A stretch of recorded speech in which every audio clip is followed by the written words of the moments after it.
1824 February 12ರಂದು ಆರ್ಯ ಸಮಾಜದ ಸಂಸ್ಥಾಪಕ ಮಹರ್ಷಿ ದಯಾನಂದ ಸರಸ್ವತಿ ಅವರು ಗುಜರಾತ್ನಲ್ಲಿ ಜನಿಸಿದರು. ವೇದಗಳಿಗೆ ಹಿಂತಿರುಗಿ ಎಂಬುದು ದಯಾನಂದ ಸರಸ್ವತಿಯವರ ಮುಖ್ಯ ಘೋಷವಾಕ್ಯ. ದಯಾನಂದ ಸರಸ್ವತಿ ಒಬ್ಬ ಮಹಾನ್ ಯೋಗಿ, ಮಹರ್ಷಿ, ಕ್ರಾಂತಿಕಾರಿ, ಸಮಾಜ ಸುಧಾರಕ, ತತ್ವಜ್ಞಾನಿ ಮತ್ತು ರಾಷ್ಟ್ರೀಯವಾದಿ ಸಾರ್ವಜನಿಕ ನಾಯಕರಾಗಿದ್ದವರು.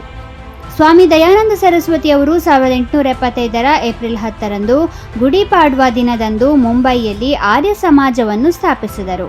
ದಯಾನಂದ ಸರಸ್ವತಿಯವರು ಮತಾಂತರಗೊಂಡ ಜನರನ್ನು ಮತ್ತೆ ಹಿಂದೂಗಳಾಗಲು ಪ್ರೇರೇಪಿಸುವ ಮೂಲಕ ಶುದ್ಧೀಕರಣ ಚಳುವಳಿಯನ್ನು ಪ್ರಾರಂಭಿಸಿದರು. ಅವರು ಪ್ರಾರಂಭಿಸಿದ ಶುದ್ಧೀಕರಣ ಚಳುವಳಿಯು ಇಸ್ಲಾಂ ಅಥವಾ ಕ್ರಿಶ್ಚಿಯನ್ ಧರ್ಮಕ್ಕೆ ಮತಾಂತರಗೊಂಡವರು ಮತ್ತೆ ಸ್ವಧರ್ಮಕ್ಕೆ ಮರಳಲು ಕಾರಣವಾಯಿತು.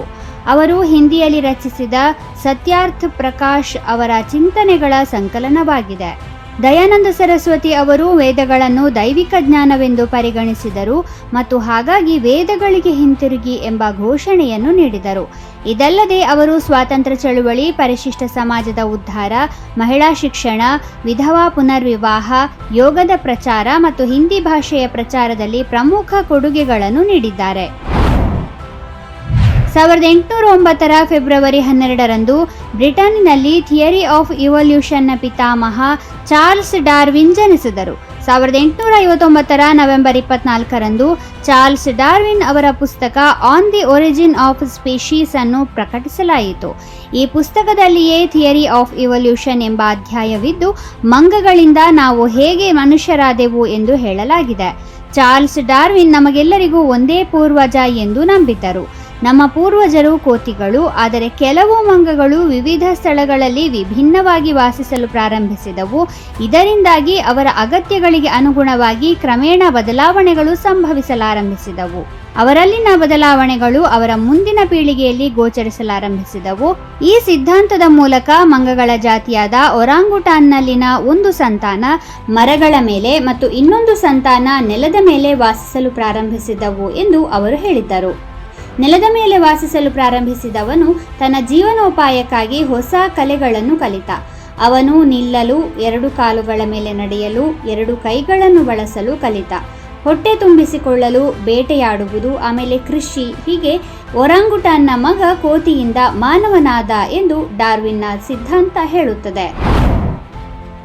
1994 ಫೆಬ್ರವರಿ 12ರಂದು ನಾರ್ವೆಯ ವರ್ಣಚಿತ್ರಕಾರ ಎಡ್ವರ್ಡ್ ಮಂಚ್ ಅವರ ಪ್ರಸಿದ್ಧ ಚಿತ್ರಕಲೆ ದಿ ಸ್ಕ್ರೀಮ್ ಅನ್ನು ನಾರ್ವೆಯ ನ್ಯಾಷನಲ್ ಗ್ಯಾಲರಿಯಿಂದ ಕಳವು ಮಾಡಲಾಯಿತು. ಆ ದಿನಗಳಲ್ಲಿ ಚಳಿಗಾಲದ ಒಲಿಂಪಿಕ್ಸ್ ಅನ್ನು ನಾರ್ವೆಯಲ್ಲಿ ಆಯೋಜಿಸಲಾಗಿತ್ತು. ಇದರಿಂದಾಗಿ ಚಳಿಗಾಲದ ಒಲಿಂಪಿಕ್ಸ್ನಲ್ಲಿ ಎಲ್ಲಾ ಭದ್ರತಾ ಸಿಬ್ಬಂದಿ ಕಾರ್ಯನಿರತವಾಗಿದ್ದರು ಮತ್ತು ಆದ್ದರಿಂದ ಕಳ್ಳರಿಗೆ ಕದಿಯಲು ಉತ್ತಮ ಅವಕಾಶ ಸಿಕ್ಕಂತಾಗಿತ್ತು. ಫೆಬ್ರವರಿ 12ರಂದು ಓಸ್ಲೋದಲ್ಲಿರುವ ನ್ಯಾಷನಲ್ ಮ್ಯೂಸಿಯಂ ಆಫ್ ಆರ್ಟ್ಗೆ ನುಗ್ಗಿದ 2 ಕಳ್ಳರು ಗಾಜಿನ ಕಿಟಕಿ ಒಡೆದು ದಿ ಸ್ಕ್ರೀಮ್ ಎಂಬ ಪೇಂಟಿಂಗ್ ಅನ್ನು ಕದ್ದು ಪರಾರಿಯಾಗಿದ್ದರು.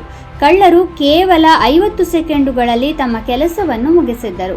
ಆ ಸಂದರ್ಭದಲ್ಲಿ ಕಳ್ಳರು ಒಂದು ಚೀಟಿಯನ್ನು ಬಿಟ್ಟು ಹೋಗಿದ್ದರು. ಅದರಲ್ಲಿ ಕೆಟ್ಟ ಭದ್ರತಾ ವ್ಯವಸ್ಥೆಗೆ ತುಂಬಾ ಧನ್ಯವಾದಗಳು ಎಂದು ಬರೆಯಲಾಗಿತ್ತು.